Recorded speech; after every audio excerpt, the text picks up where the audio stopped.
The Sharks are back in an all-new season of Shark Tank, where hopeful entrepreneurs from across the country dream of a chance to secure an investment and gain powerful partners to start, grow, or save their businesses.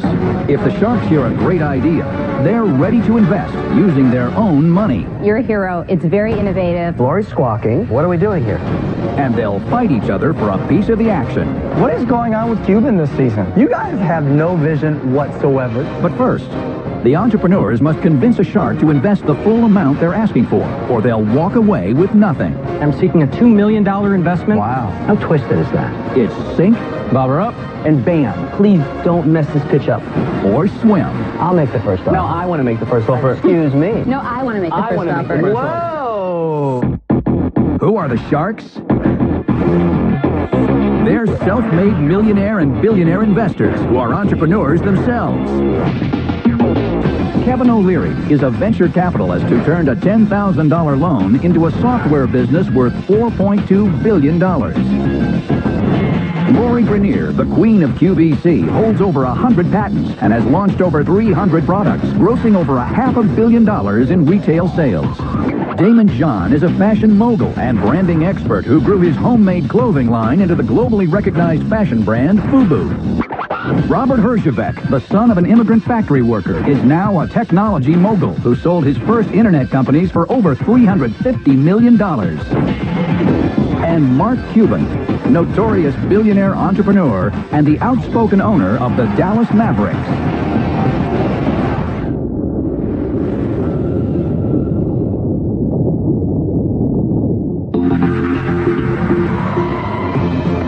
First into the tank are Jeff Stafford and Dusty Holloway with a product they believe is going to explode in the fishing market.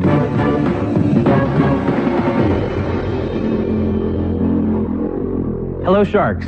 My name is Jeff Stafford, and this is my longtime hunting and fishing buddy, Dusty Holloway. Our product is a shell bobber. We are seeking $80,000 in exchange for 20% equity.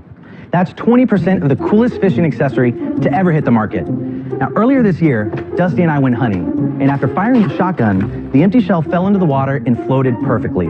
I immediately thought, that'd be a really cool fishing bobber. The market would be huge as we'd be combining two complementary, multi-billion-dollar industries, hunting and fishing.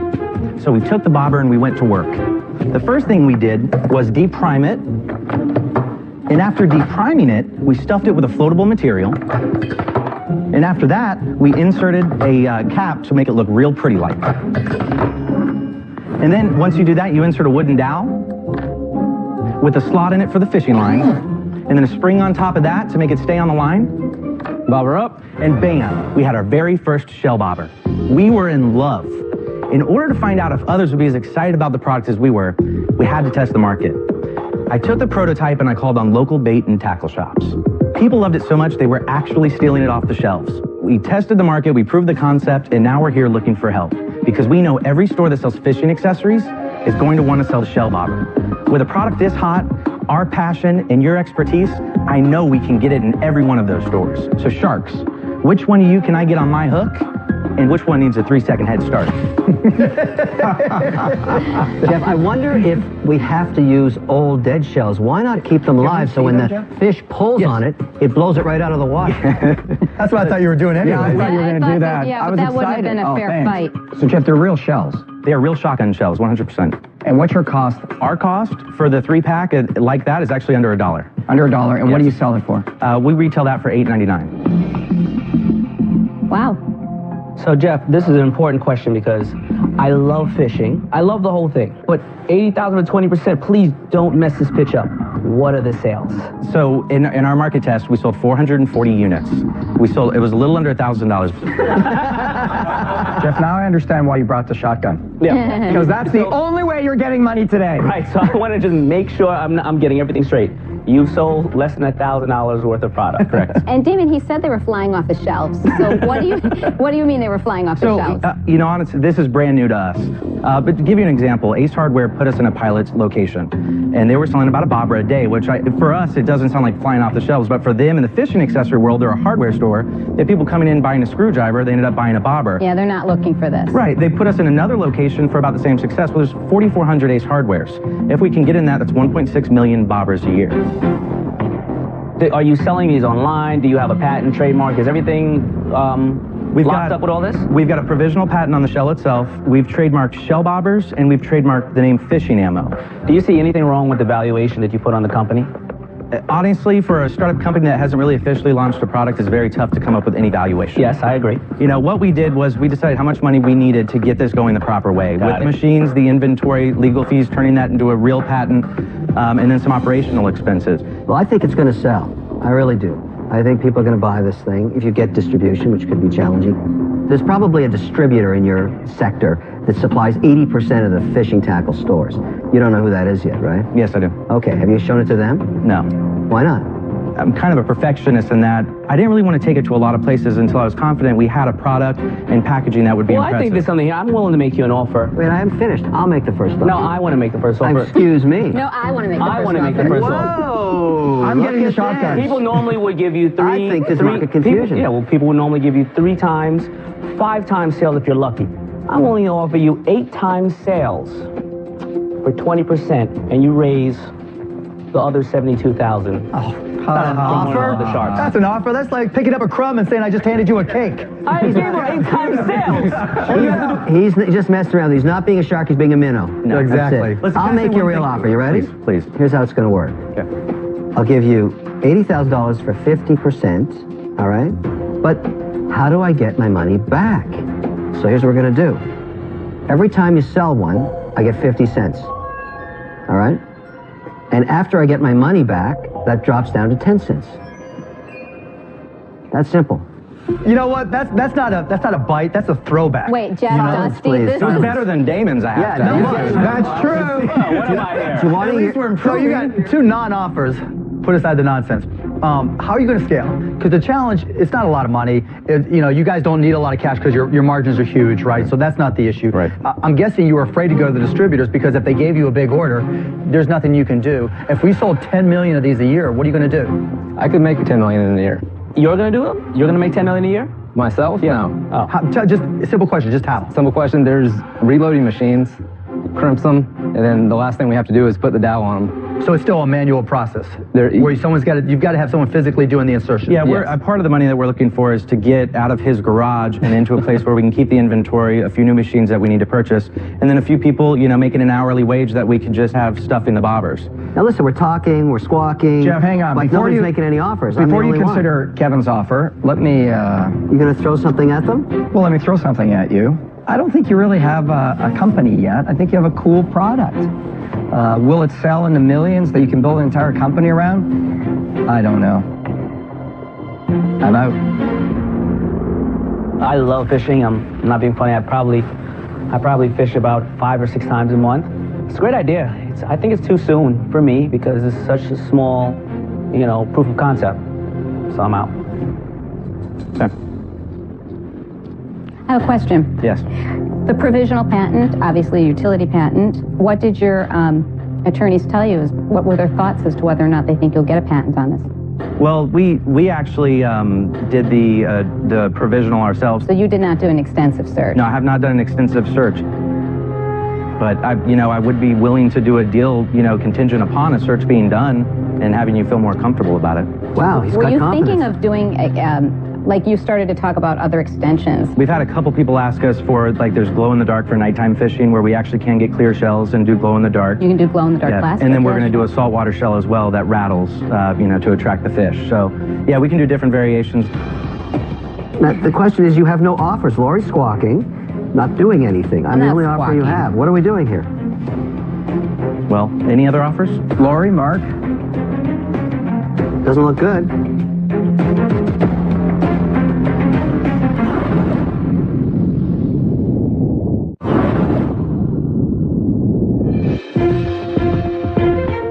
Two sharks are out.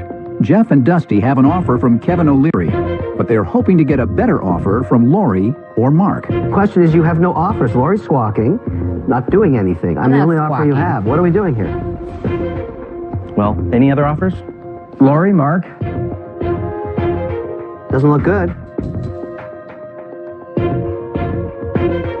What was your offer again? It was very so simple. horrible. We'll I have don't to have him remember recap it. that, actually. Yeah, Who knows? It's very It was simple. so bad. I told you to I never stop. forget a good offer, so I'm able to tell it to you again with ease. I give you the $80,000 for 50%. Every time you sell one, I get 50 cents until I get my 80,000 back. Then it drops to a dime. It's that simple. Yeah, you know, I honestly, I don't think we're comfortable giving away 50% just yet. You know what, guys? You just gave the right answer. You're getting out there and hustling and doing it the exact right way. So for that reason, I'll make you an offer. I'll offer you the $80,000, and I want 33%. Not 33 1/3, so we're all the same, but 33%. So this way you both own more stock than I do, right? So it's still your baby, and you guys have all the incentive, but $80,000 for 33%. What's wrong with you? I see nothing wrong with you. Deal? He must be scared of that shotgun. What are you talking about? Yes or no, guys? You got to be able to say yes or no. Put a shell on. You got to be able to say yes or no. Yes, we will Done. accept your offer, Oh my Mark. God, I wasn't even out yet. Shocking, Mark. You're the one. Of course. Congratulations, guys. Good job, Justin. What is going on with Cuban this season? What do you mean? I great deals and make them better. You guys just have no vision. None whatsoever. You want to Put a argue about shotgun that? shell on a string. You guys have no vision whatsoever. It's a horrible, horrible deal. You guys just don't know how to invest in people then. You really don't. These guys are doing everything exactly right. Why did you put such a high You valuation spent on more it? than that last night on cocktails. So? Thanks to Mark Cuban and his investment and belief in our product, shell bobbers are going to be a reality in every fishing store. We are going to be living the American dream.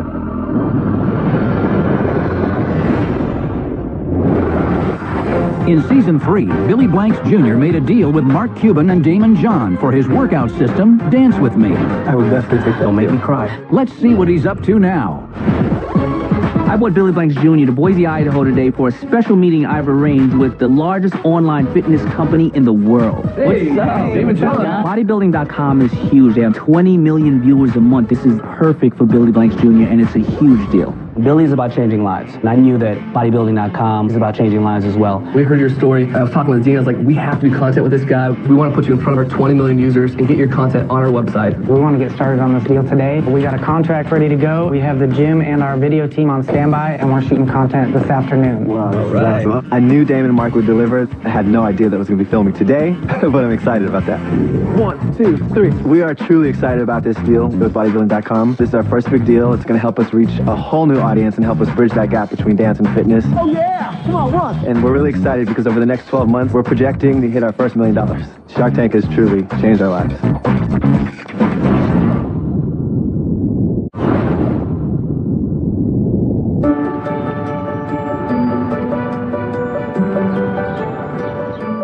Tracy Noonan, and this is my daughter Danielle. We're from Cohasset, Massachusetts. And our company is Wicked Good Cupcakes. We're from Boston, and everything's wicked piss, I hear. Our cupcakes are baked fresh daily from scratch. No boxes or mixes are ever used. I am head baker, and she is head decorator. Do you need help with anything? Danielle and I have always been very close. We make all our decisions together. No, we don't. She makes most of the decisions all the time. Mom, the red velvets are done. We're at a point where our company is growing too fast for us to keep up. And we actually have a new twist on how to share our Wicked Good Cupcakes with the nation. Oh, this was only half a dozen? Yeah. Are you worried the Sharks won't understand our accent? No, I'm not worried they won't understand us.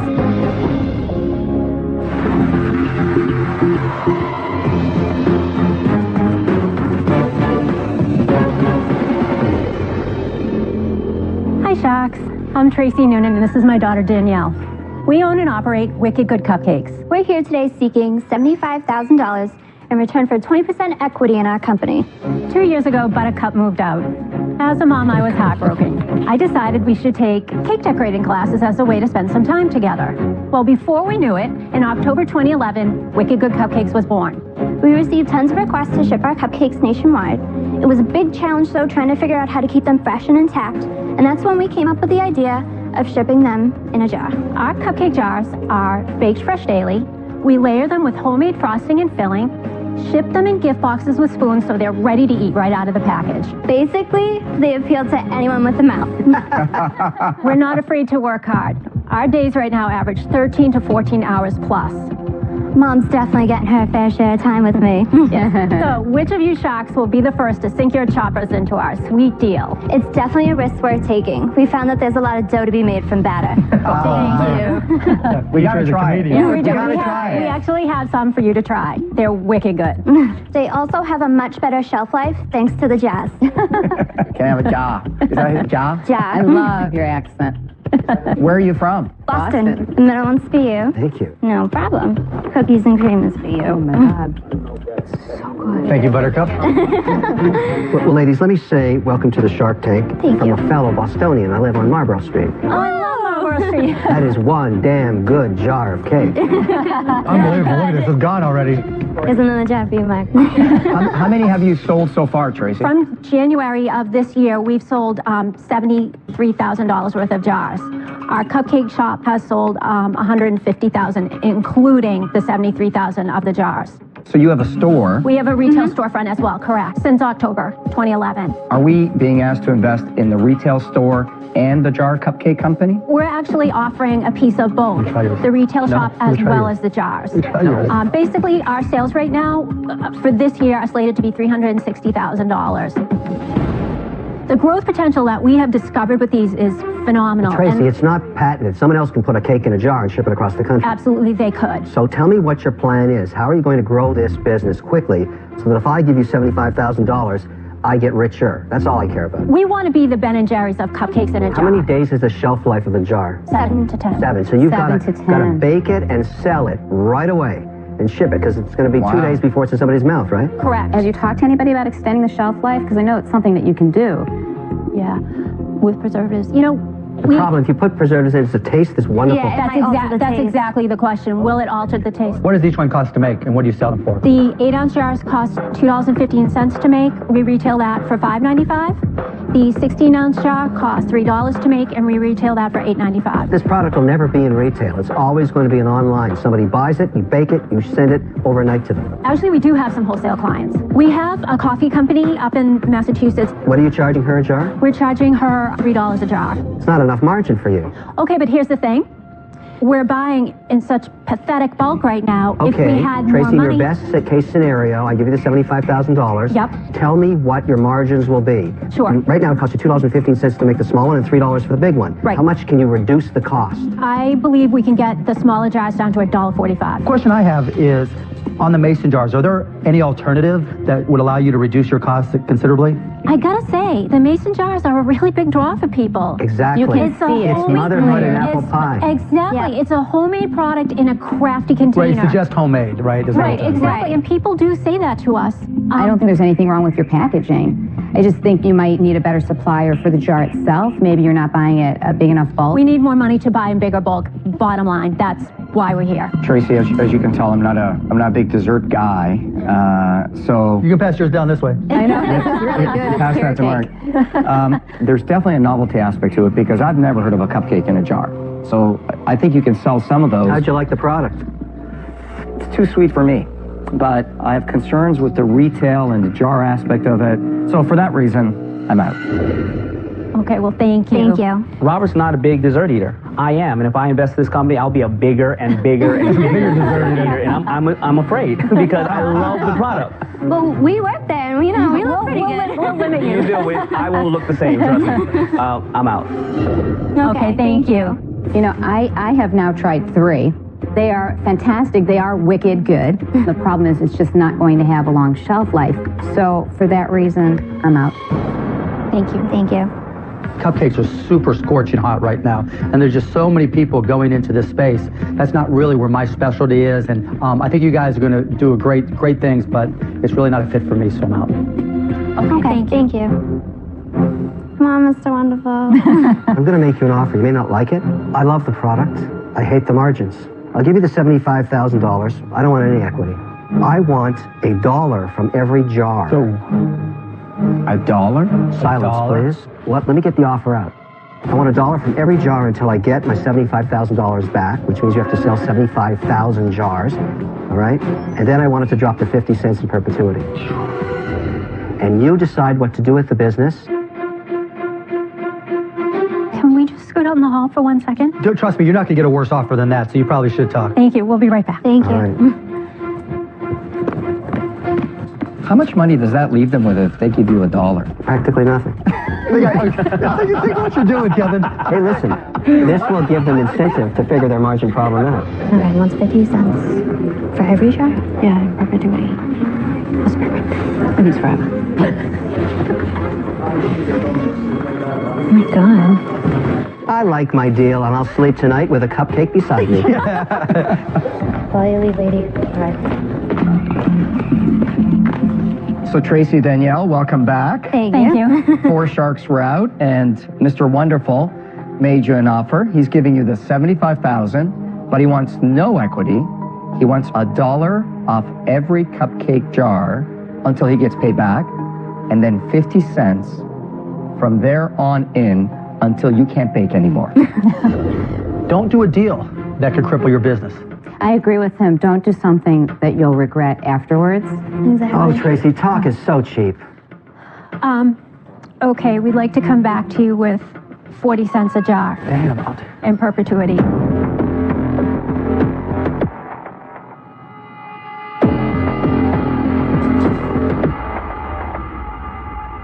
$0.45, you have a deal. Come to Mama.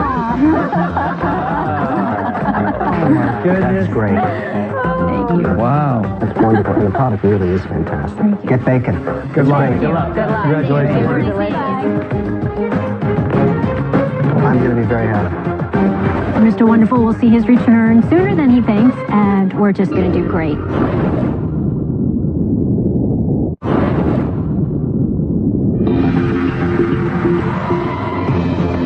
Next up is Aaron Lemieux, who's hoping to generate lots of interest in his revolutionary new product.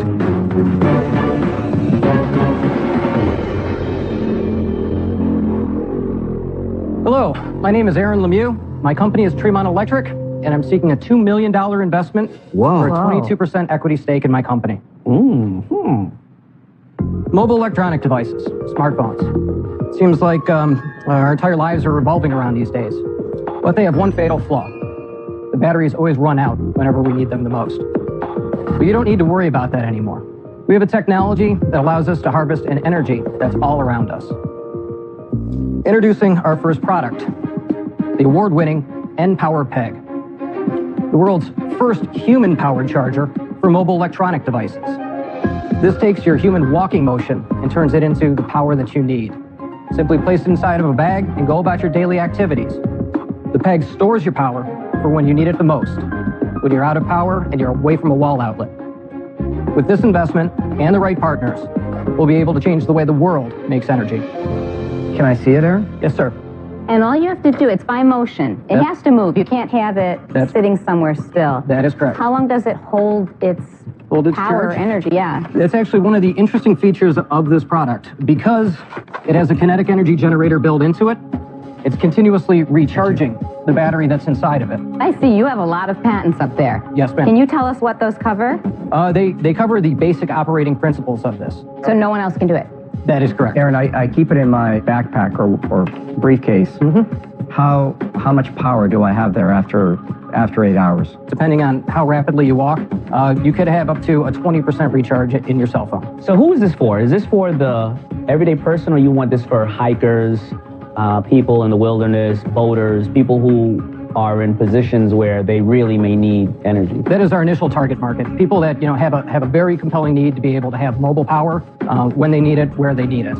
What's the science behind it? The science is it's kinetic energy harvesting. The generator component, we use the Faraday effect, which is a magnet passing through an induction coil. How much do you sell them for, and how many have you sold? We sell them for $199. We've been selling them through our web store, and we've sold 1,300 of them up until this point. What does it cost you to make them? It costs us about $110 to make them. It's expensive. It is. It was very much a proof of concept, and it went out into the market. We needed to prove that there is a market. For $2 million, you better be selling me on where this is in 10 or 15 years. That's going to revolutionize the world, instead of a backup battery that goes on your phone. All right. What I plan on doing to be able to change the world is this image right here. The reason why we have the extensive patent portfolio why we have a device and we've commercialized something as a proof of concept is because this technology applies to mass wave energy power generation. So what you're saying, you're going to put them in the ocean and you're going to harness the power of waves. That is affirmative. From walking to wave, capturing energy from waves. Well, we've been able to demonstrate that we can take normal human walking and make usable power off of it. The exact same technology is able to do the same thing in waves. Is it comparable to wind? Is it better than solar? It's comparable to wind, and the studies that we've done show that the power that we could produce from a wave farm would be price comparable to coal-fired power. It seems to me that there are at least 3 companies that are in the turbine business that might be interested in this technology. Why isn't all the energy of this company to simply take these patents and go and license it and prove this concept, which is ultimately the best use of this technology? This is crap compared to that. Why are you wasting with a little shake weight when you can go and start in the water and start working on smaller concepts there? It's a company, we've got a product, so So that's what it's about right now. You're trying to create revenue because you need the revenue. Correct. Okay, that's fair. Yeah. The reality is, you said you've sold 1,300 of these at $199, so you've made $130,000 off of these things. You know, that's very, very commendable. If you would have walked in here and said, look at this operating business. I just made $130,000 in a few years. This product's selling. Help me get started, and with your connections, let me tease you with this. I might have bitten. Okay. But when you try to sell us on your plan and ask for $2 million, that's a different beast altogether. So I have to tell you, I'm out. I think you're brilliant. I hope that you find a way in which to make this dream come true. But I don't know that I'm the right person to help you get to such a big global level. So for that reason, I'm out. But I wish you good luck. Well, thank you very much. Aaron, you know, the only thing that I worry more about than the debt in America is our consumption of energy. Something's got to change. There's got to be new technologies. There's got to be new ways to create it. This could be part of the answer. I don't really know. But I'm not making the connection between this and that. I'm just not seeing it. I'm out. Keep in mind, the strategy here is crawl, walk, run. This is crawling. We have other business development opportunities that are in our pipeline that are actually starting to create revenue at this point too. Like the military application, being able to reduce the battery weight of soldiers in combat by 25% by harvesting the power that already exists in the battlefield. You're a smart guy. I can't add value. I'm just not excited about it. I'm out. Thank you. Well, I think at this point, 4 sharks are out and only Kevin is left. Okay, Aaron, you know, as far as I'm concerned, you've proven the concept. Whether or not this is a successful retail product is irrelevant. I mean, that's the prize. And I think it's very interesting technology.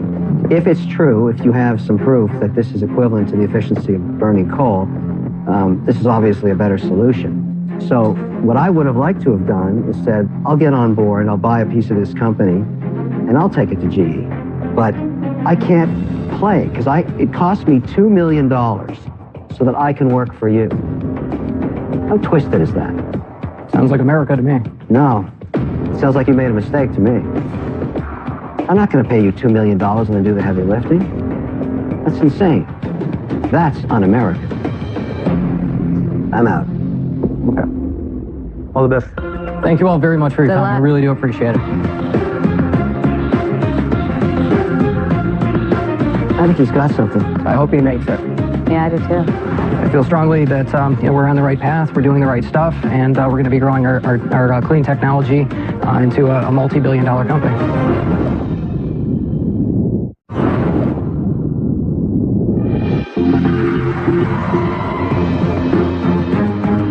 Next into the tank is Nate Holtzapfel with a new twist to a common men's accessory.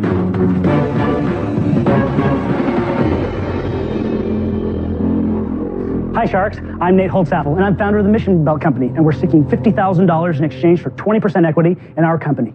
Everyone owns a belt. Most people own a few.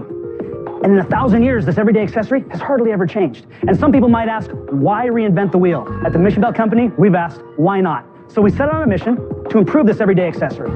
For starters, careful. We removed all the holes. We've also employed our unique ratchet system to allow it to go together. You can hear the clicks as it goes together, feeds, slowly, and use a release lever on the bottom to take it apart. It's like a giant zip tie for your pants. Now Sharks, I'm a big husky guy, and keeping my pants on is a full-time job. okay? I wear out so many belts. I wear all kinds of belts. It is for Kevin also. Okay, Larry, we got something in common. That's good. Keeping up my pants is a full-time job because I wear them out so quick, and the holes are what cause the problem. Okay? Regardless of my caloric intake, the mission belt's going to give me the perfect fit every time, and it's going to last a long time. Okay? Sharks, with your help, I believe I can put one of these belts around the waist of everyone in America. Let's make a deal. Is that all it does, is ratchet on? Yep. Can we see them? Sure. Thank you. Oh, it's well made. Thank you. Thank you. It's very well made. Do you manufacture these, Nate? I sure do. Yourself, or do you? No, actually, I employ a factory to do it. This is as high quality belt as I could make and still make it a comfortable price, but nobody can make a belt just like the Mission belt. Our unique style, our design, and frankly, the quality and the effort we put together to make these belts is unique and special. What's the distribution plan? How are you going to get this in every store where men's and women's clothes are sold? That's exactly my biggest hurdle that I'm going to have. I need a Rolodex. I'm a good salesman, but I can't get in front of the right people. Tell us about the stores you're selling in right now. They're small local retailers. I'm in a couple of country clubs, a couple of men's clothier places, and it's the #1 selling belt in each of these locations. What are they reordering? Is it because they're selling 3 a week or 20 or 30? No. You're really doing well? The orders are going up. I have one location that sells 250 a month. 250 belts a month? This one location out of those 22. What does it sell for? $35. How much have you made last year? So we've only been in business for 3 months. How much have you sold? $39,000 worth of product. In 3 months? Yep. Pretty darn good for belts. Not too bad. That is really good. What's it cost you to make them, and what are you wholesaling them That's for? the beautiful part. Right now, even in the small quantities that I'm building them, I can build them for anywhere from about $5.50 to $6 shipped here in the U.S. with a tag. And what's your wholesale? $15. 15? Mm-hmm. Margins are okay. Margins are good. The biggest challenge is the demonstration of that. I mean, if it's just hanging there, we had no idea what it was. We were all Yeah. looking at it, and you don't hear the ratcheting, you don't understand it. How do I walk into a store, see that display, see Mission Belt? How do I know it does that? What I've gone ahead and done in these 22 locations is I've taken some real personal effort, and I've gone to each one of them, and I pay attention to the salespeople. Hi, how are you? My name's Nate. And here's the belt. Want to wear the belt, right? You want to try one on. So I have every salesperson who sells them wear them. And the reality of it is, once you wear one of these belts, it's really hard to consider anything else for the pants because it adjusts every 1/4 inch. Instead of being every 1 inch, a lot of belts, it's like it fits and then it doesn't. Especially for big guys, right? For big guys don't want to buy a 40. Yeah, you don't want to buy a 42 inch. I lost 10 pounds last week and I might gain 10 pounds tomorrow because I'm in LA and I love food. So, the reality of it is that my belt will fit and then it always broadcasts to the world how much weight you've gained or lost or whatever. This belt doesn't show any wear. When I decided I wanted to try and sell these, I thought I'm going to do a test market. And I went out to a local swap meet, just put out 100 belts, took 100 belts with me. 2 hours later, the belts were gone. And I knew at that point right there that I had something unique and special. I sold some belts door to door here in West Hollywood. I want to say it was Saturday night. Yeah, but those people... So wait. You came to LA, and one of the first things you did when you get to Los Angeles... I check in, got nothing else to do, even with myself. I went and sold 20 belts door to door. I love you. I love you. Are there any other ones like this? There are. There's products that are? Yeah, there's products that are like it. It's called a T-belt. Like remember Boy Scout ratchet like this. No, they don't ratchet, which is why I'm saying the T-belts where they just get snug, right? Yeah, like the Army one. Yeah, and if you but they never work properly over time. They sure don't, and a lot of times too. A nylon belt's really cool, but I wouldn't wear a nylon belt with anything you're wearing. I think it's very tough to actually get distribution of just 5 or 6 belts. But with the right person as a partner, with the right Rolodex, I'm not asking anyone to sell this belt for me. We don't need to hire a sales force. I am a sales force.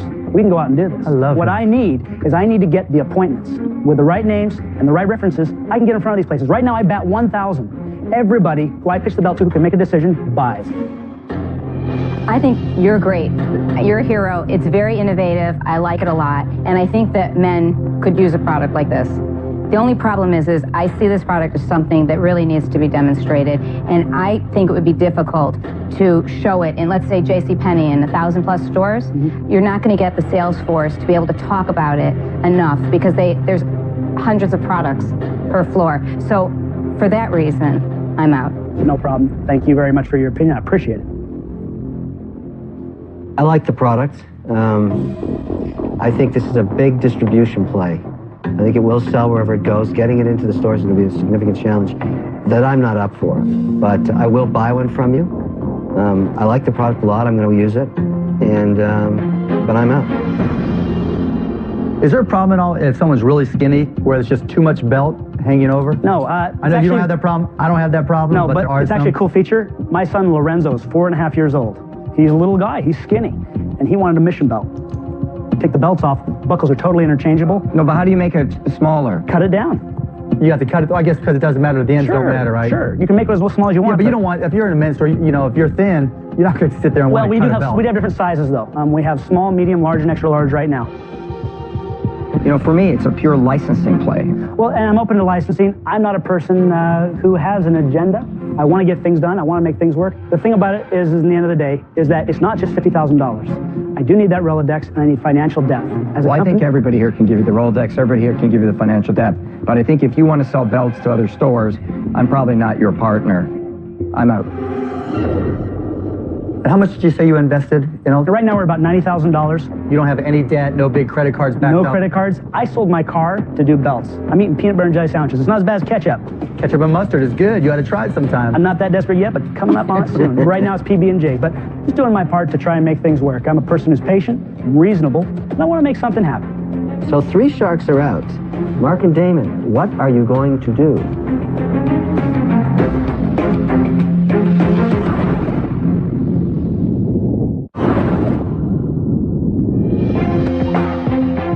Three sharks are out. Damon and Mark are Nathan's last chance to make a deal. You're impressive. Very impressive guy. So let me enlighten you. Accessories are the hottest thing selling now, but just one design of a belt is not a business. Right? That's for sure. That's the biggest challenge. But I'm really impressed by you. You know, getting off the plane and walking around West Hollywood and selling belts door to door. And let me just say, I relate to that because I sold garbage bags door to door, I sold candy door to door, I sold greeting cards door to door, I sold magazines door to door, you name it. Takes guts. I sold it. Nah, it just takes confidence. So what are you going to do? Are you doing something? I'm patient. No, you want to wait for me? Exactly. Okay, no problem. Doing this offer, I would really want it to be for a license reason, but the biggest challenge with that is you're the best salesman. So we would have to do something where we go on a license to a company, but you also do sales and you're the head of sales and get a commission for that as well. I will make you an offer for $50,000 and 40% of the company. We're going to take it obviously to a licensed guy, a partner of mine, and they're going to do all the manufacturing, product development, and you'll also head up the sales team. That's my offer. Take his offer. I'm out. Would you settle for 30%? I will absolutely settle for 37.5. Damon, I'd be crazy to not want a partner like you. I accept 100%. My man. Wow. My man. Done. That's a deal. That is a deal. What a dream come true for me. Thank you. Thank you so much. It's a pleasure to meet you.